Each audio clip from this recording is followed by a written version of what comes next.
歡迎繼續收聽我頻道，喜歡嘅話幫我免費訂閱啦、俾 like 啦、share 啦、留言支持啦，甚至加入成我哋會員嘅。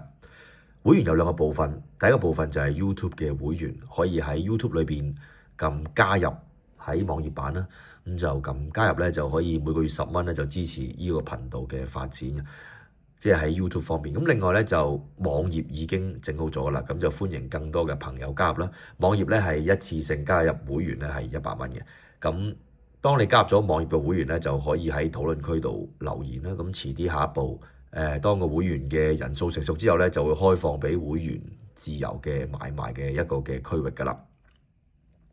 咁點樣加入咧？亦都係喺網頁嘅討論區裏邊啦。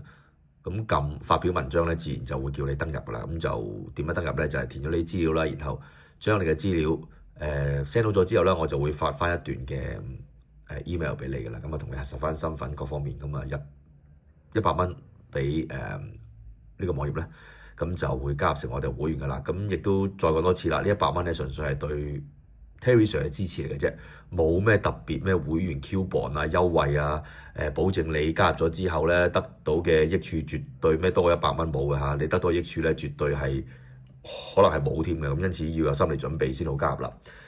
咁啊，今日就想講呢一隻嘅 Piaget 嘅 Altiplano。其實講呢隻錶咧，當然講錶就係要講錶啦。咁但係其實更想咧係引申一啲嘅嘢去講啊。咁因此又係嗰句啦，頭嗰5分鐘講錶，之後嗰5分鐘咧，如果你唔想聽太多大道理嘅話咧，咁就唔需要再喺5分鐘之後咧再聽落去啦。咁啊，講隻錶先，咁啊滿足翻錶迷啦，同埋另一班嘅聽眾咧嘅唔同嘅要求嘅。首先睇下咁靚仔嘅滿天星嘅面先，非常之靚仔，原裝石有幾多咧？喺個 dial 裏邊啊，先講伯爵呢一個，即係佢個指印喺個玻璃上面㗎，就當然係好多鑽石錶都係咁啊，否則你唔知印喺邊個標誌。咁啊個 dial 裏邊嘅石咧有735粒，大概2.1卡嘅石㗎啦。其實咧石其實一陣會講下值唔值錢呢個問題。其實齋講雙工咧700幾粒。即係你每一粒雙工收你幾蚊都幾千蚊啦，係咪先？唔好講啲石值唔值錢先，咁其實都係一啲手工嘢嚟嘅。因此咧，我唔認為咧石係一種即係冇乜技術含量。其實雙工都係人手嘢咧，都要尊重翻人嘅工藝嚇。咁啊，再加上佢嘅 case 啦，咁亦都有一紮石啦，78粒，大概0.7卡啦。咁啊，同埋個 buckle 都有石嘅，呢度都有石啦，咁就23粒0.05卡，全部嘅夾埋就接近3卡嘅石嘅。咁當然啦，白金嘅處理啦，佢條帶本身就唔係咁色嘅，咁就黑色嘅。不過有陣時我換條綠色帶，就而家興綠色啊嘛，係咪？咁啊，加上力豐集團都中意出啲綠色嘢噶嘛，咁呢個面冇得轉綠色噶啦。咁啊，石係咁樣啦，咁啊轉條帶有陣時玩下咁樣嘅。嗱，呢隻錶咧當然係好癲啦，當日嘅價錢。呢隻錶都係價錢係435000嘅，成半球嘢咧買隻咁嘅嘢。咁呢隻錶亦都喺幾時買嘅？睇下先 ，IFC 買嘅，12年㗎啦，原來已經嚇。12年成日好似唔係好耐咁，其實原來10幾年㗎啦已經有。40幾萬買呢一隻嘅38mm嘅 Just Watch， 其實佢有冇料到咧？咁啊有料到啦。伯爵牌子當然係勁啦，咁佢勁喺邊度先得㗎嘛？係咪？即係有啲朋友去買嘢咧，買牌子就冇買到佢勁嗰方面嘅嘢。咁其實伯爵最勁係咩咧？伯爵最勁就係寶石錶同埋超薄錶。咁呢隻係咩錶？呢隻就係寶石錶同埋超薄錶啦。咁因此就係過癮嘅地方啦。430P 手動傳奇嘅自家嘅一個嘅超薄機芯，加埋佢寶石嘅雙工，咁就係呢隻錶值得買嘅地方咯。即係譬如你買車啊，你都買佢拿手嘅嘢啊嘛，係咪先？咁你 Land Rover 出部房車嘅舉例，咁你會覺得好奇，或者林寶嗰部 Urus 嘅 SUV 咧，我都即係比較一般啲嚇。嗰個牌子殺食嘅嘢咧，其實好緊要。咁你 SUV 你買Land Rover 啊，或者買其他牌子啦。你買房車，咁我一定係買三巨頭。即係賓利、勞斯萊斯或者 Maybach， 即係特別正啲噶嘛。你馬莎整部 Quattroporte，話係房車咧，我真係唔會買啊！即我咁嘅睇法啦。百爵亦都係咁啊。當然係買佢呢啲嘅錶係最正最殺食啦。當然而家好興嘅運動錶係咪咁啊？Polo S 都好靚嘅，咁但係唔係佢最專長嘅嘢咯。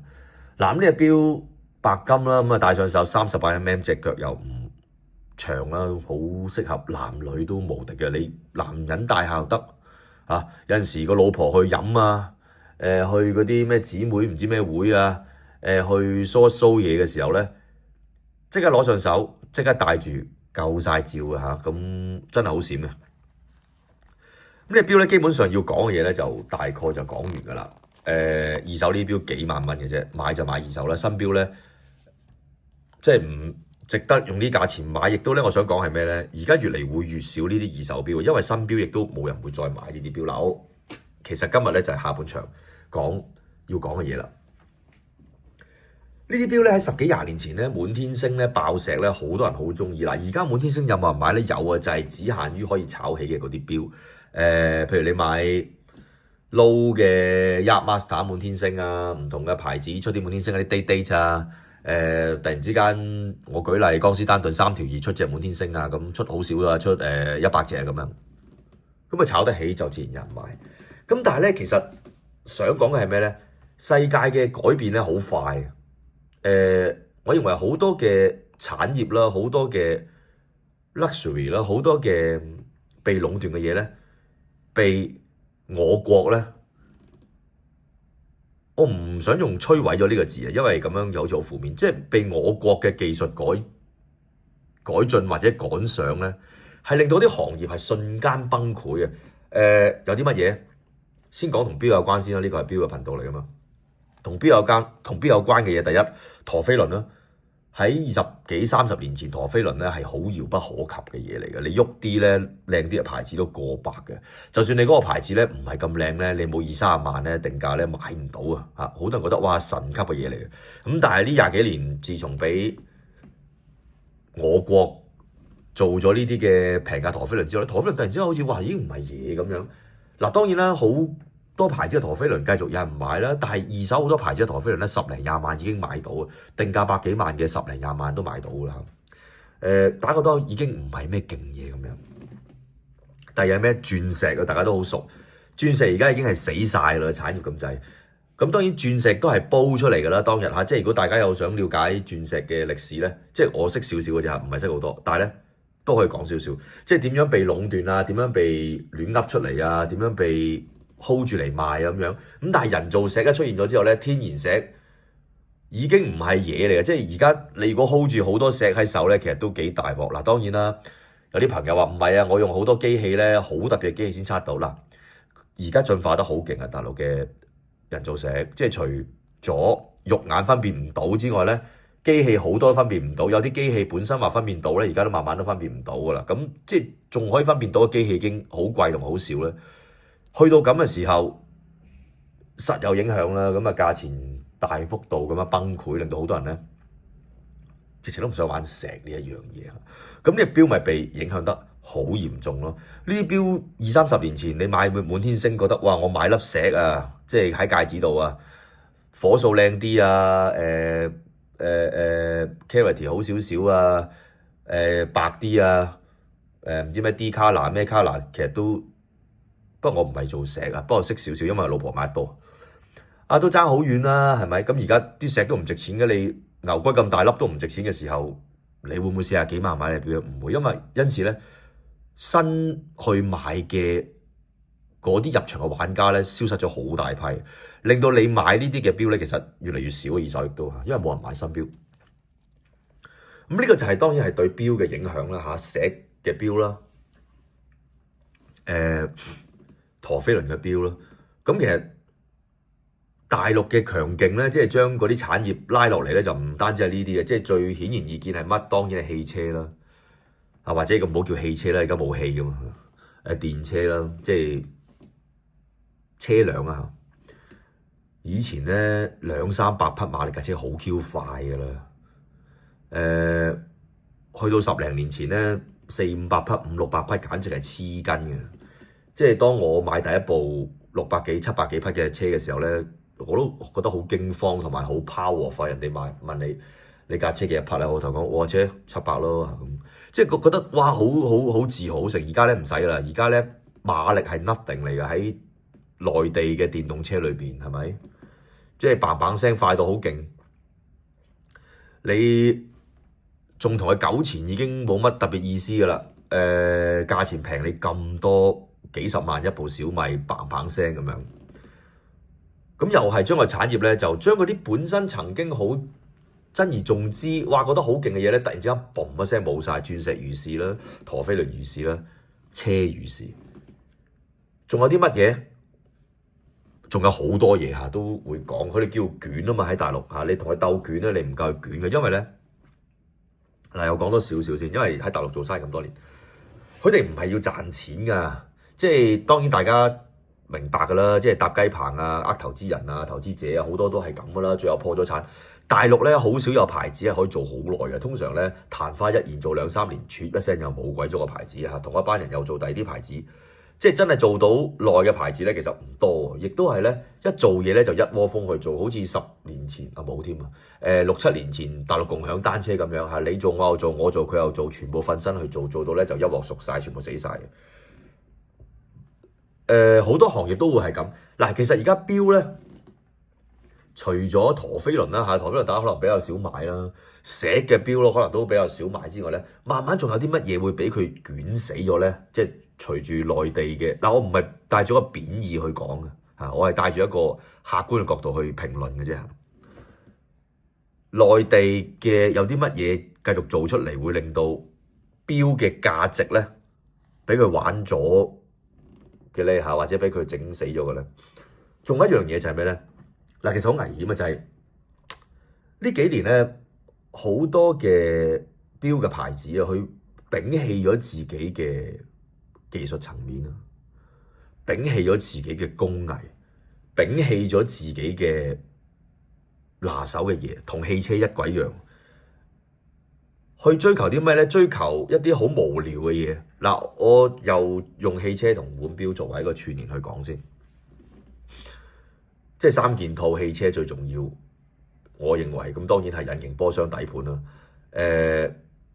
好似日本人咁樣，日本車你無論點講都好啦嚇，你其實日本車啲 engine OK 嘅係咪？Honda 啲 engine 唔好話同你歐洲車睇齊，勁過你仲得。但係日本車波箱係即係好渣噶嘛，大家即係有玩日本車都知道，你同歐洲車嘅波箱，日本車啲波箱真係冇乜好嘢嘅啫嘛，即係渣到不得了，難聽啲講就。咁你最勁歐洲車咁，你引擎嚇波箱底盤，你而家玩電動車咁，起碼有2 part 唔見咗，其實3 part 都冇晒啦。你放棄咗自己嘅賽道去同人哋同大陸人鬥電車咁，你梗係死梗啦！係而家想縮沙翻轉頭。嗱，同樣道理，錶界都係咁啊！呢幾年大家係搞咩咧？放棄晒自己嘅撚手小菜係咩咧？哇！對於嗰啲 dial 啊、Elemo 啊、哈斯法郎啊、唔同嘅寶石嘅切割啊、佢工藝啊、彩繪啊呢樣嗰樣，喂，全部咧抌鬼晒。機芯咧全部咧。咩非反計時啊、追針啊、逆跳，全部乜都唔做。呢幾年做咩咧？各大錶廠係做簡單嘅3針款式一體成型嘅鋼錶。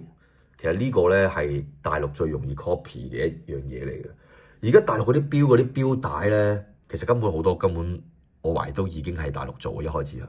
啲錶帶做得不知幾靚，你攞2條帶出嚟，你係絕對分唔到呢條帶係大陸做定係瑞士做嘅，根本都冇分別，根本好多帶根本就係大陸做。人哋嗰啲打磨啊、嗰啲切割啲工藝，以前你攞隻 AP 嘅錶，覺得自己隻錶好閃好把炮，我而家好簡單揾隻1000蚊嘅大陸錶閃過嚟嘅條帶，你同人鬥呢啲簡直係黐筋嘅。你嗰啲好靚嗰啲。人哋唔係即刻學到你嗰啲，就好似個 engine 嘅技術，人哋唔係即刻學到你嘅。你個波箱嘅技術，人哋唔係即刻學到你，你係放棄咗，係咪？呢啲好靚嘅錶，即係我都覺得好可惜嘅。好多牌子咧，明明自己係做 dress watch 好靚嘅，哇！人偶問錶啊，雕龍雕鳳嗰啲啊，而家個市唔好全部做運動錶啊 ，integrated bracelet 啦，3針啊，防水啊，100米啊，啲人啱啊，全部人做晒呢啲錶喎呢幾年。全部人去做晒電車喎，即係好似你真係死梗啦！而家咧其實好多喺汽車界都想縮沙翻轉頭，我覺得腕錶界咧都要縮沙翻轉頭啊！要做翻一啲咧有翻啲工藝，你幾百年嘅唔係腕錶啊，連埋鐘咁計，係鐘錶歷史未冚得過你嘅內地係，即係同歐洲比。你好心啊，把握自己嗰啲嘢就唔係做埋嗰啲咧，純粹係薯片俾人食。快啲啦，插聲啦，揾錢啦，算數啦，咁樣即係始終玩完啦。我即係用呢隻錶去發表一個擔憂咁解嘅啫。而內地牌子咧，我相信10年內咧，腕錶嘅牌子咧，10年內咧又會有好多出現，好似精工啊，即係 Grand Seiko 講緊係去到嚇，即係 Credo 啊呢啲 level 嘅嘢咧會有噶啦。而不得不否認咧，其實內地人嗰對手咧，即係大陸人啦，或者我哋自己中國人啦嚇咁講啦，華人嗰對手咧係好叻嘅做嘢。你要講嗰啲工藝啊，咩嬌西啊、雕花面啊，人哋都雕得仲好，雕得過你嘅可以係。咁所以咧，你趁你自己仲有啲技術咧，呢啲嘅牌子咧好，即係俾啲心機去做翻啲唔係淨係純賺錢而係工藝嘅嘢。更重要係咩咧？新一代嘅消費觀咧好唔同啊！大陸而家呢啲錶咧係40歲啦，起碼都30歲或以上嘅人買，30歲以下啲00後咧係唔會買呢啲錶嘅嚇。咁因此仲要食大陸嘅市場咧，呢牌子都要有一啲嘅進取嘅心先得啊！有啲做翻一啲合適嘅嘢，尤其如果你大集團唔驚聽日執笠嘅話咧，做翻自己工藝，做翻自己本行嚇，就好似而家有啲汽車牌子都。本身又話以後唔再做N 展車㗎啦，咁啊最後都會做翻hybrid 咪算數咯，等等咁睇下點樣適應呢個市場啦。淨係想講咧，市場嘅變化係好快，突然之間話俾你聽，你賴以為生，你係壟斷市場嘅，好似柯達菲林咁樣，你轉頭可以死嘅。咁因此咧，無論係玩錶又好啦，做人又好，做生意又好啦，最緊要轉得快，最緊要個速度要快。如果係慢嘅話咧，效率低嘅話咧就死梗。玩錶亦都係，係咪先？早6-7年仲係個個買緊牛龜咁大嘅錶嘅時候，突然之間又轉晒啲好細嘅錶啊，係好快一段時間咧，又會變咗。Integrated bracelet 運動鋼錶啊，咁啊興咗好幾年㗎啦。3針簡單款式，最好就唔好有咩功能嚇，以免整嘅時候好麻煩。嚟緊絕對死亡。嚟緊呢啲咁簡單嘅運動錶咧，死亡意思唔係話市面上冇人戴，市面上一定有人戴嘅，因為佢係適合某一啲工種嘅朋友啊，適合某一啲嘅工作場合啊，或者日常生活嘅 lifestyle 嘅朋友。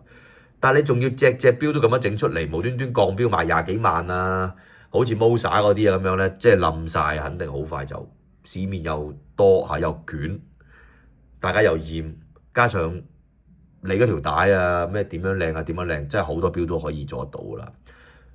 齋賣個牌子捱唔到好耐啊，咁希望業界可以諗一諗啊，究竟自己要點樣轉一轉、調一調。今日同大家講呢隻嘅百爵 Ultimate，呢一隻 G0A 36129，一隻40幾萬嘅錶啊，你又會唔會買咧？係一手定係會買二手咧？你對今日嘅睇法係有咩意見咧？歡迎留言，多謝各位。